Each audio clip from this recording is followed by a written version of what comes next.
Kung ang English ng hayop ay animal, bakit pinaglalaban mo pa rin kahit hindi ka na mahal? Hala, hayop ba yung ex mo? Hayop ba yung jowa mo? Shout out sa mga yes friend natin na animal lover.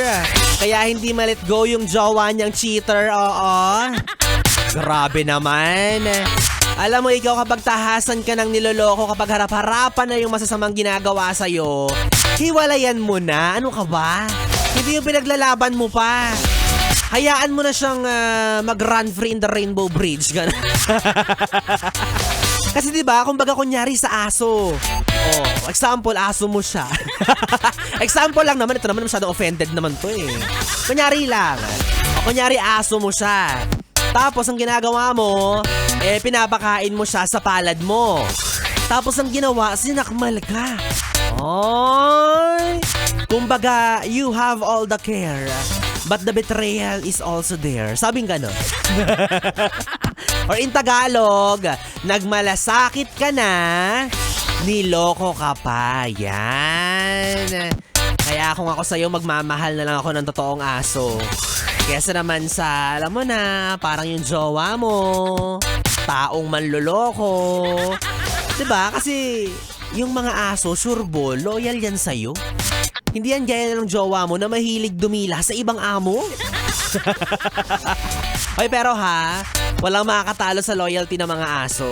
Yung kahit pagalitan mo sila, kahit na hindi mo sila pansinin, makikita mo pa rin sa mga mata nila yung mga loyalty. Diba? Yung tipong mahal na mahal ka pa rin nila. Oh! Arf, arf. Oo nga, diba? Kasi nga, sa kanila mo raw mararamdaman yung halaga mo bilang isang tao. So imagine, no?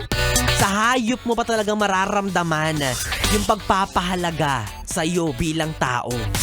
O yung tipong pag-uwi mo, sasalubungin ka, galing kang trabaho. Lalambingin ka kapag meron kang problema. Makikipaglaro sa'yo kapag bored ka. At higit sa lahat, ang isa sa mga dahilan kung bakit kailangan mong magsipag sa trabaho. Kasi alam mong mas high maintenance pa sila sa'yo. O, totoo naman. Kaya let us appreciate our pet na malulupet. Dito marami rin mga fur parents. Mga may hilig sa doggy aw-aw. O kaya sa mga kuting meow-meow, ganon. Diyan sila Gando Wanda, sila Maria Morena, si Sexy Megan. Ayan, mga fur mom yan sila. Mga pet lover. Parang ako, animal lover din naman ako. Pero hindi dog. More on horse, ganon. Red horse. Lasinggero yun. O bakit? Sinasamahan din naman ako ng red horse pag malungkot ako. Ay, nakawala anyways mga yes friend. Biboy-bibo na ang inyong kapiling para sa ating BB time. Ako ang inyong makakatabi hanggang mamayang alas 12. Kaya naman sabay-sabay nyo lang akong tutukan, samahan para sa ating non-stop na lambingan ngayong Monday evening. Dito lang sa istasyong No Problem. Ang 101.1 Yes FM Solid.